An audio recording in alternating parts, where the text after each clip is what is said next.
Hello everyone, नमस्कार दोस्तों। जैसा कि आप जानते हैं डेली हम करंट अफेयर के क्वेश्चन डिस्कस करते हैं। तो चलिए शुरू करते हैं आज से करंट अफेयर के क्वेश्चन। और इससे पहले अगर आपने चैनल को सब्सक्राइब नहीं किया है तो कर लें, ताकि जब भी कोई नई वीडियो आए तो उसका नोटिफिकेशन आपको मिल सके। ठीक है, तो चलिए फिर शुरू करते हैं आज का पहला क्वेश्चन सबसे बड़ी न्यूज़ के साथ, जो इस समय ऑल ओवर द वर्ल्ड काफ़ी न्यूज़ में है, ट्रेंडिंग में है। अमेरिका में यूएस इलेक्शन कंप्लीट हो गए हैं और कौन जीत गए? तो इनका पूरा नाम है जोसेफ रॉबर्ट बाइडन। अभी तक आपने न्यूज़ में सुन ही लिया होगा, जो बाइडन को कहते हैं। इनका पूरा नाम है जोसेफ रॉबर्ट बाइडन जूनियर। ये अमेरिका के राष्ट्रपति बन गए हैं। ये जो आप राइट साइड में देख रहे हैं इनकी फ़ोटो, ये जो बाइडन है, ये डोनाल्ड ट्रंप है जिनको हराया है। तो ये 46 नंबर के प्रेसिडेंट बन गए हैं अमेरिका के। 44 नंबर के थे डोनाल्ड ट्रंप, 45 थे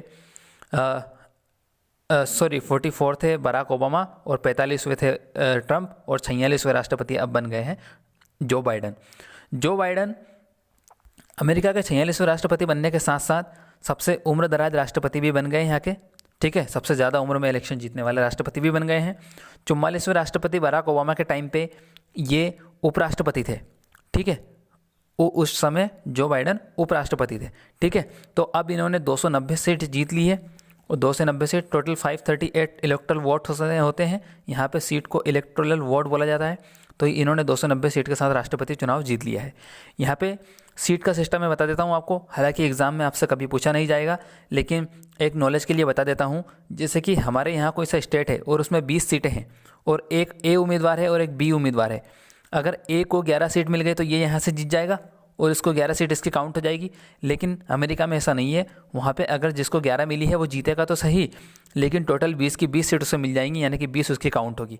तो इनके इलेक्शन में एक एक जो बड़ा राज्य होता है उसकी जब काउंटिंग होती है तो वो काफ़ी अहम होती है, कि अगर जैसे वहाँ पर 100 सीट है और किसी को 51 मिल गई तो 100 की 100 सीट उसे मिल जाएगी और वो आगे निकल जाएगा। ठीक है, तो यहाँ पर जब तक पूरी काउंटिंग नहीं हो ना हो तब तक आप कह नहीं सकते कि कौन जीतेगा। ठीक है, तो जो फाइनली जो बाइडन जीत गए हैं, और जो बाइडन के साथ साथ ही कमला हैरिस भी जीती हैं।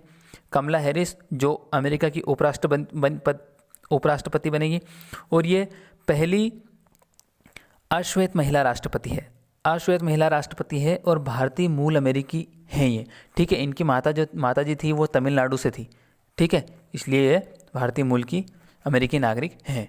ठीक है, तो अब ये जो बाइडन चुनाव जीत गए हैं। जो बाइडन की आपसे पार्टी पूछ सकते हैं। जो बाइडन की पार्टी वही है डेमोक्रेटिक पार्टी जो बराक ओबामा की है। ठीक है, डेमोक्रेटिक पार्टी, और जो डोनाल्ड ट्रंप थे वो रिपब्लिकन पार्टी से थे। डेमोक्रेटिक पार्टी का चुनाव चिन्ह आपसे पूछ सकते हैं, वो होता है गधा, और रिपब्लिकन पार्टी का होता है हाथी। ये गधा सुन के आप काफ़ी रोमांचित हो उठे होंगे। देखिए, ये गधा बेसिकली इसलिए है कि एक बहुत अच्छी स्टोरी बता देता हूँ मैं आपको। एक डेमोक्रेटिक पार्टी के एक प्रेसिडेंट थे अमेरिका के, जिनका नाम था एंड्रयू जैक्सन। अब इनको शॉर्ट फॉर्म में इनके निकनेम से बुलाया जाता था जेस्कास बोलते थे इनको, इनकी अपोजिट लीडर वाले जो इन पर कटाक्ष करते थे। तो जेस्कास का मतलब होता है इंग्लिश में गधा। तो इन्होंने अपनी पार्टी का जो चुनाव चिन्ह वो गधा रख दिया था। ठीक है, ये एक स्टोरी है, वैसे ही मैंने आपको बता दी, हालांकि पूछा नहीं जाएगा कभी।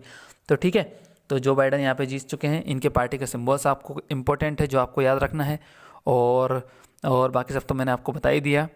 तो ठीक है, फिर ये था 46वें राष्ट्रपति बन गए जो बाइडन।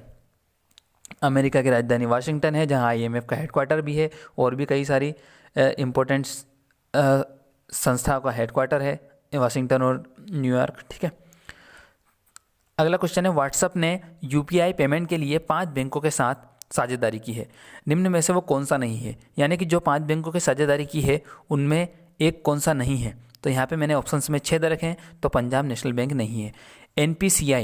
NPCI होता है, NPCI का जो फुल फॉर्म होता है वो होता है national payment corporation of India. National payment corporation of India ये UPI के तहत मंजूरी देता है। UPI का फुल फॉर्म आपसे पूछ सकते हैं, यूनिफाइड पेमेंट इंटरफेस।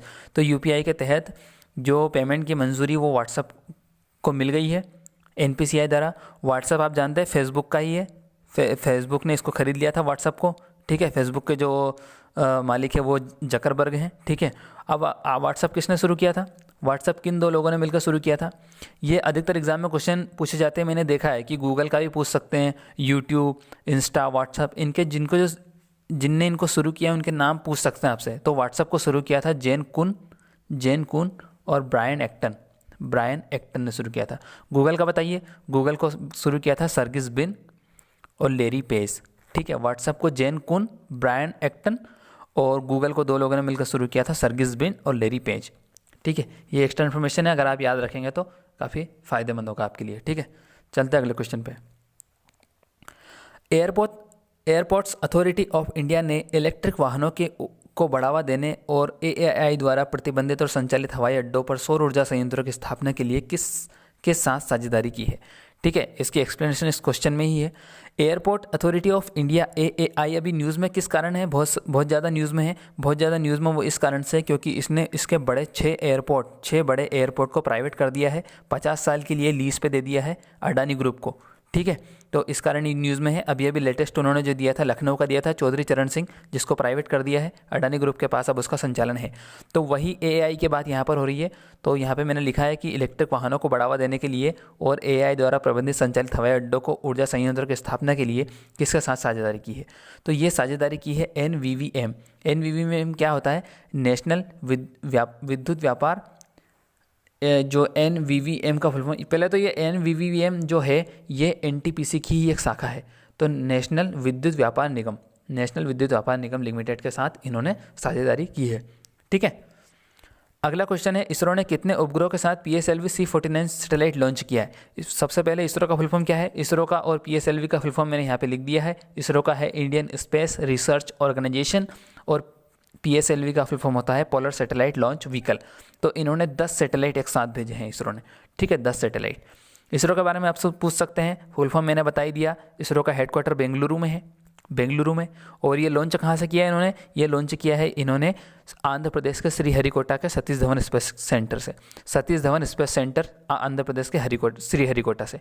ठीक है, और इसके अध्यक्ष कौन है, इसरो के वर्तमान अध्यक्ष हैं इसरो के के सिवन। ठीक है, मुख्यालय कहाँ है, बेंगलुरु, मैंने आपको बता ही दिया। ठीक है, तो ये इसरो के बारे में एक्स्ट्रा इन्फॉर्मेशन है। चलते अगले क्वेश्चन पे। भारत और किसके बीच द्विपक्षीय शिखर सम्मेलन वर्चुअली आयोजित किया गया। भारत और किसके बीच, तो ये किया गया नरेंद्र मोदी, इस सम्मेलन में भाग लिया नरेंद्र मोदी ने और जोसेफ कोंटे कौन है, जोसेफ कोंटे इटली के प्रधानमंत्री है। तो ये भारत और इटली के बीच वर्चुअली शिखर सम्मेलन आयोजित किया गया। ठीक है, भारत और इटली के बारे में, इटली की राजधानी रोम है। इटली की राजधानी इटली की राजधानी रोम किस नदी के किनारे बसा है, ये क्वेश्चन कई बार पूछा जाता है। तो ये टाइबर नदी के किनारे बसा है। ठीक है, इटली की राजधानी रोम। इटली की मुद्रा क्या है, इटली की मुद्रा है यूरो। ठीक है, और इटली को यूरोप का भारत भी कहा जाता है, ये एक बात याद रखिए, यूरोप का भारत। पर्यटन स्थल में इटली यूरोप का भारत शायद इसलिए कहा जाता होगा क्योंकि इटली जो यूनान है उसके बाद सबसे पुराना शहर माना जाता है, पुराना जगह मानी जाती है। ठीक है, तो यूरोप का भारत से कहा जाता है। पर्यटन में इटली बहुत आकर्षण का केंद्र रहा है हमेशा से, क्योंकि इटली में सबसे ज़्यादा यूनेस्को साइट भी इटली में है। सबसे ज़्यादा यूनेस्को वर्ल्ड हेरिटेज साइट है वो इटली में है 55, इसके बराबर ही हालांकि चाइना में भी 55 है। ठीक है, तो ये था। अगला क्वेश्चन, ONGC विदेश लिमिटेड ने किसे अपना MD और CEO नियुक्त किया है। ONGC विदेश लिमिटेड ने इसने अपना नया MD और CEO नियुक्त किया है A.K. गुप्ता को। ठीक है, अभी एग्जाम में एक क्वेश्चन पूछा गया था कि ONGC का हेडक्वार्टर कहाँ है, तो कई बच्चों ने विशाखापट्टनम टिक कर दिया था। विशाखापट्टनम नहीं है, ONGC का हेडक्वार्टर है दिल्ली। ठीक है, ONGC का हेडक्वार्टर कहाँ है, दिल्ली। अगला क्वेश्चन है CARAT, इसको आप कैरेट पढ़ता हूँ मैं तो, बाकी इसके प्रोनाउंसिएशन में और भी कुछ कई जगहों पर अलग अलग नाम से बोला जाता है, लेकिन मैं कैरेट पढ़ता हूँ।